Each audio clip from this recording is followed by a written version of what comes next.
Di awal film kita akan diperkenalkan dengan seorang pembunuh bayaran bernama John Smith. Terlihat Smith sedang diinterogasi oleh ketua polisi Spanyol bersama dua anak buahnya. Si ketua polisi yang harusnya menjadi target Smith ternyata malah berhasil menangkap Smith, dan sekarang si ketua polisi ingin tahu siapa orang yang telah mengirim Smith untuk menghabisinya. Akan tetapi Smith yang terus saja bungkam membuat si ketua polisi menjadi kesal. Kemudian si ketua polisi berencana akan lanjut menyiksa Smith dengan sebuah strum bertenaga tinggi. The only thing I don't know is who's paying you. Will you stop hitting me? Di sini mereka tidak sadar kalau Smith sudah berhasil melepaskan borgol di tangannya, hingga inilah yang terjadi. You're making a mistake.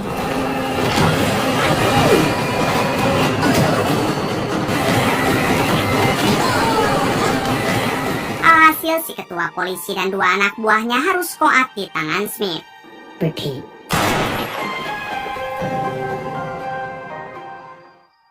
Adegan berpindah ke seorang hacker bernama Howard yang saat itu terlihat sedang mengirim sebuah file rahasia kepada temannya. Howard sedikit gelisah mengingat kode file itu baru saja ia curi dari seorang ketua mafia yang sistemnya berhasil ia retas. Setelah itu Howard mendatangi sebuah bar untuk bertemu dengan seorang preman yang menjual tiket dan paspor ilegal karena Howard berencana akan langsung terbang ke Amerika. Ketika sudah bertemu dengan si preman malah meminta kode file rahasia itu kepada Howard. Howard menjawab kalau ia datang menemuinya hanya untuk membeli tiket dan paspor menuju Amerika. Howard juga menjelaskan kalau kode file itu sudah ia kirim kepada temannya dan sekarang ia tidak mempunyai kode file tersebut. Bersamaan dengan itu datang dua anak buah si preman menghampiri Howard. Kemudian mereka memaksa Howard pergi ke suatu tempat, yaitu untuk menginterogasi Howard demi mendapatkan kode file tersebut. Tak lama kemudian mereka dihampiri oleh seorang pria bernama Daniel yang tiba-tiba menghentikan mereka. Lalu tanpa pikir panjang Daniel pun menghabisi si preman berikut dengan kedua anak buahnya.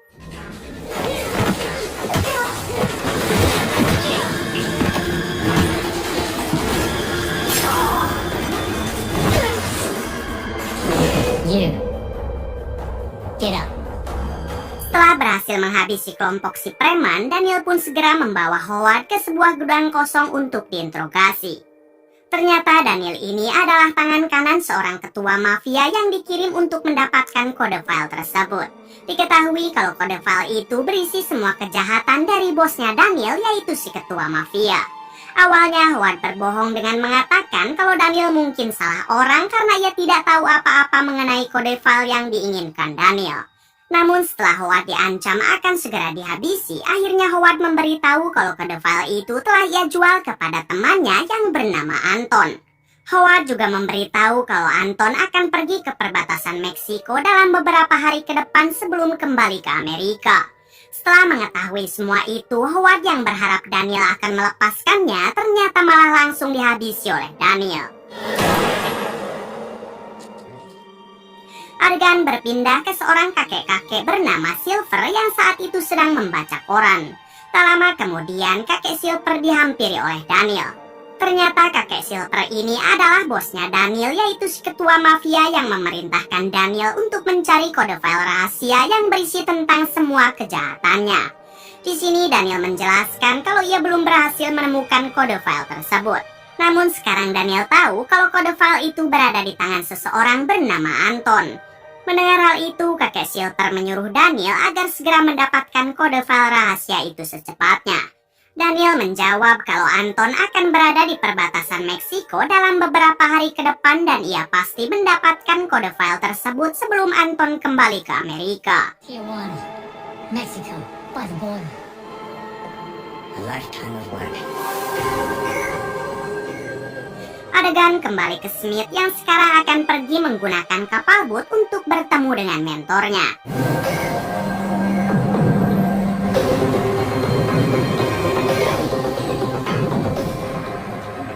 Setelah beberapa jam mengendarai kapal boot, akhirnya Smith bertemu dengan si mentor.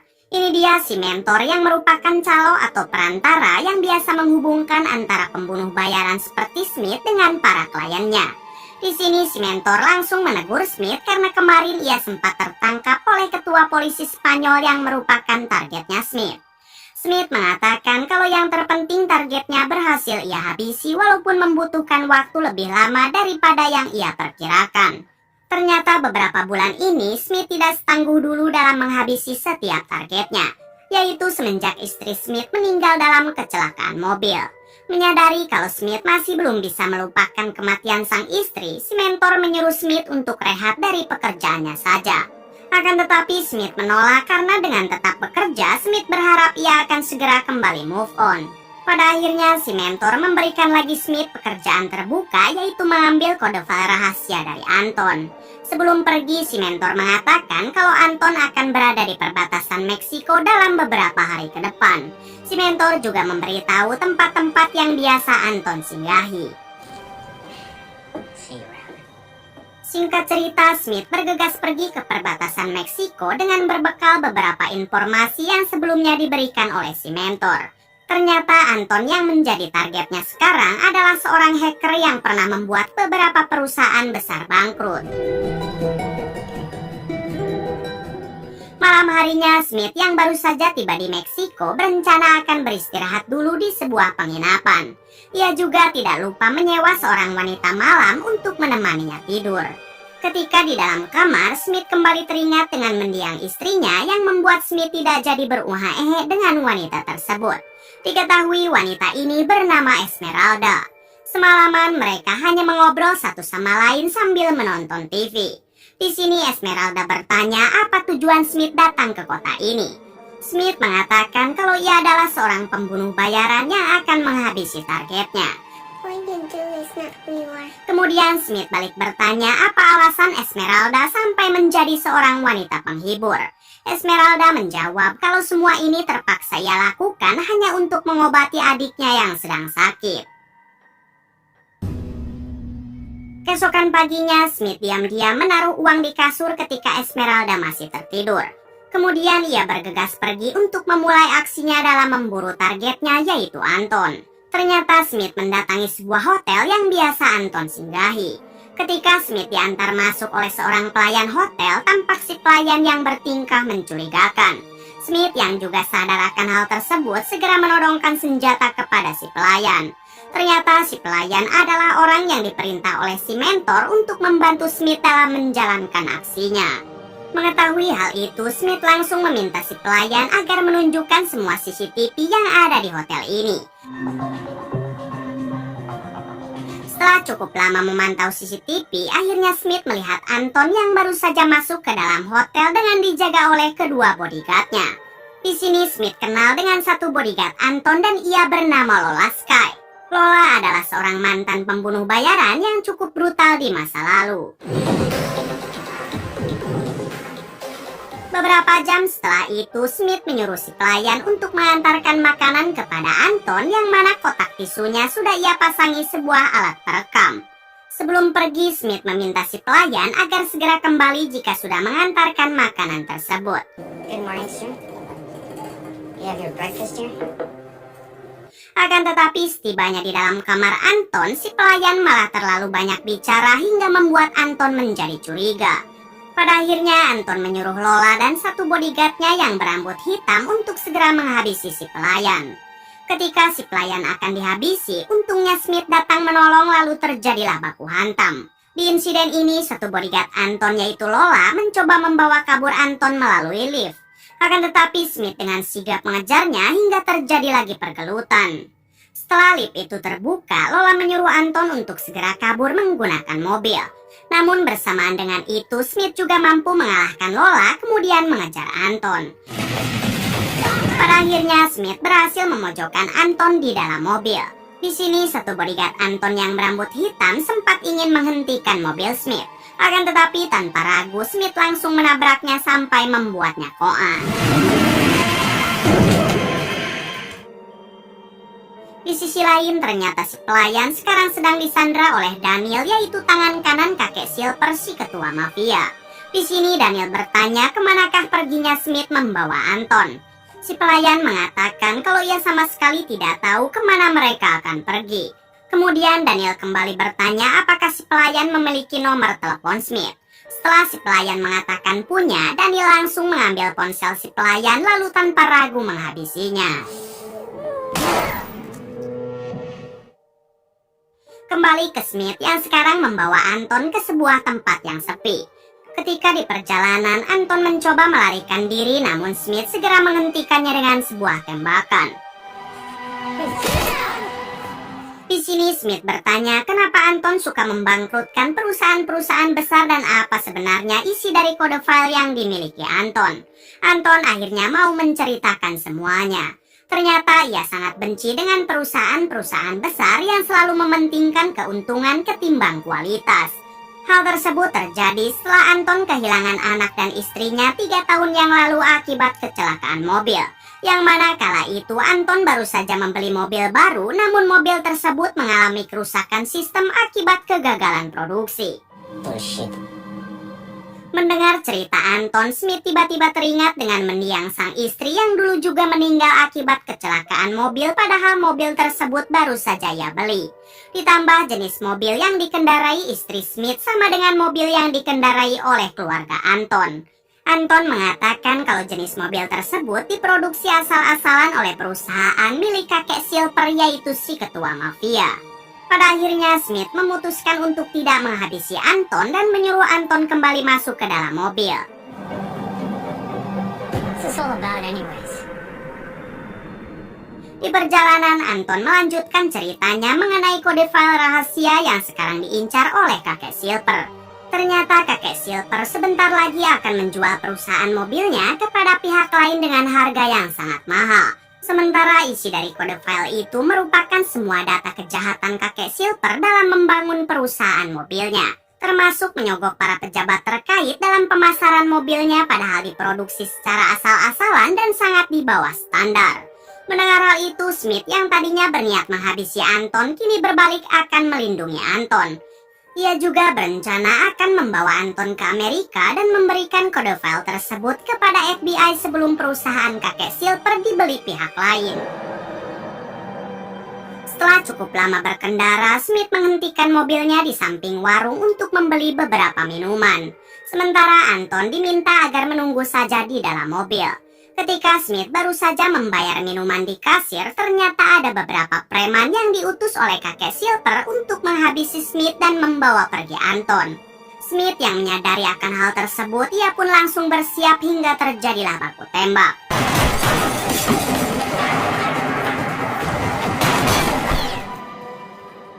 Ketika akan keluar, ternyata ada satu orang preman yang hendak membawa pergi Anton, namun dengan cepat inilah yang dilakukan Smith.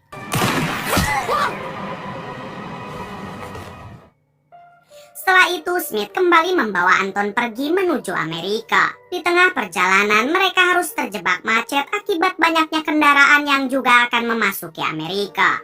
Di tempat yang sama, ternyata Lola sudah ada di sana karena sebelumnya Lola sudah memasang alat pelacak di mobil Anton yang sekarang dikendarai oleh Smith.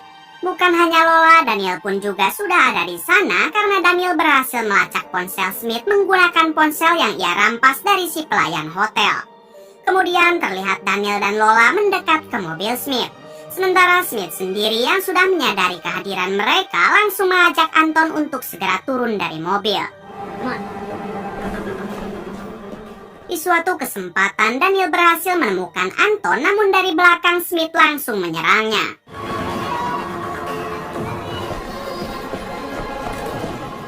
Ketika Daniel dan Smith sedang bertarung, dengan cepat Lola membawa Anton pergi dari sana. Kembali ke Smith yang sekarang sudah terpojok hingga ia memutuskan untuk melarikan diri bersama kerumunan. Singkat cerita, Daniel menemui kembali bosnya yaitu kakek Silver. Di sini Daniel mengatakan kalau ia sudah bernego dengan Lola untuk melakukan pertukaran antara uang $1 juta dengan Anton yang sekarang dibawa oleh Lola. Mendengar hal itu, kakek Silver mengatakan kalau saat pertukaran esok malam, Daniel harus bisa menghabisi Anton berikut dengan Lola. Artinya, kakek Silver sama sekali tidak akan memberikan $1 juta kepada Lola apapun yang terjadi. I'll take care of you, boss.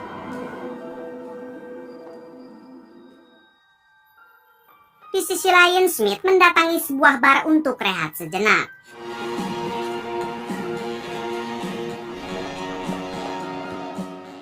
Kemudian ia menghubungi mentornya lalu menceritakan apa yang telah terjadi. Di sini si mentor menjelaskan kalau klien yang telah mengutus Smith sebenarnya adalah kakek Silver. Namun sekarang si mentor sudah mendapat info kalau kakek Silver hanya sedang memanfaatkan mereka. Karena jika Smith sudah mendapatkan Anton, maka Smith juga akan dihabisi serta tidak akan pernah mendapatkan bayaran. Mendengar hal itu, Smith memberitahu kalau Anton sekarang ada di tangan Lola. Dan Smith yang sudah lama kenal dengan Lola, ia yakin kalau Lola akan meminta tebusan kepada kakek Silver.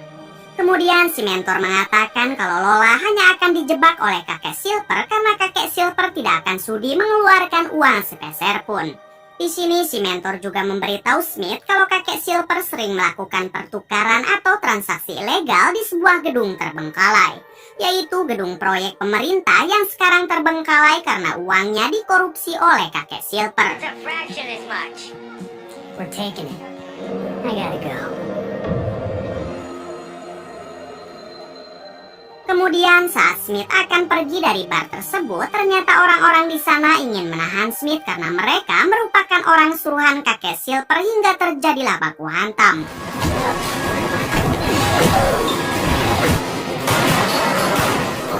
Setelah menghabisi beberapa orang dari mereka, ia pun memutuskan untuk segera kabur. Sayangnya ketika berlari, punggung Smith harus terkena tembakan.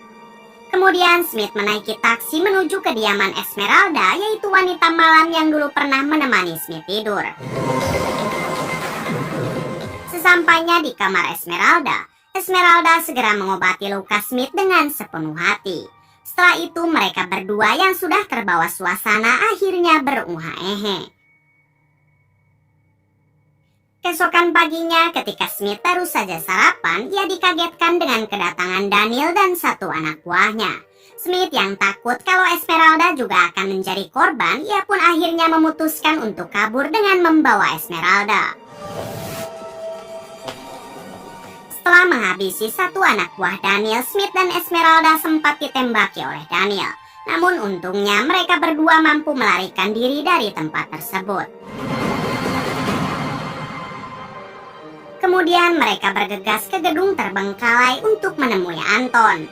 Singkat cerita, sesampainya di dekat gedung, Smith meminta Esmeralda agar segera pergi sejauh mungkin karena ia tidak mau kalau Esmeralda akan terlibat dalam masalah. Esmeralda sempat menolak karena ia ingin terus bersama Smith, apalagi adiknya yang selama ini ia rawat sekarang sudah meninggal. Namun sayangnya hal itu ditolak oleh Smith.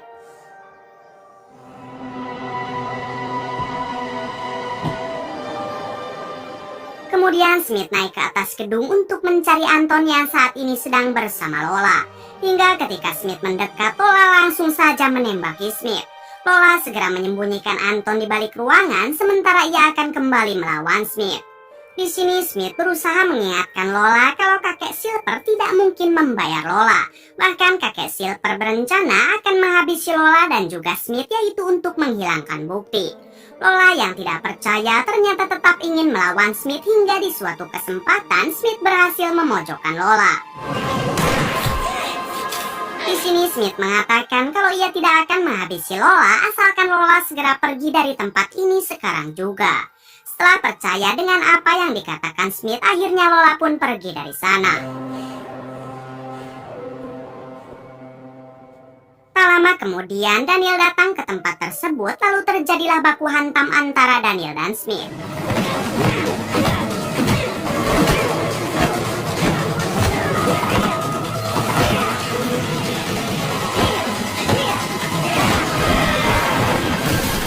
Sayangnya di pertarungan kali ini Smith berhasil dipojokkan oleh Daniel. Ketika Daniel akan menghabisi Smith, tiba-tiba ternyata yang menyelamatkan Smith adalah Lola. Setelah semuanya selesai, Smith dan Anton keluar dari gedung tersebut. Smith dibuat kaget karena di luar masih ada Esmeralda yang tengah menunggu.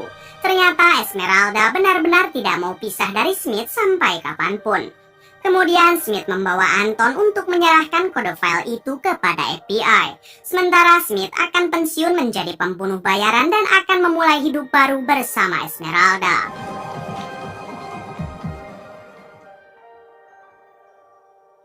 Keesokan paginya, kakek Silver yang sudah tahu kalau semua kejahatannya kini telah terbongkar, ia pun akhirnya memilih koat dengan caranya sendiri.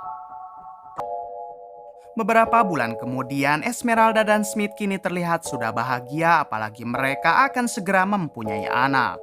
Tamat.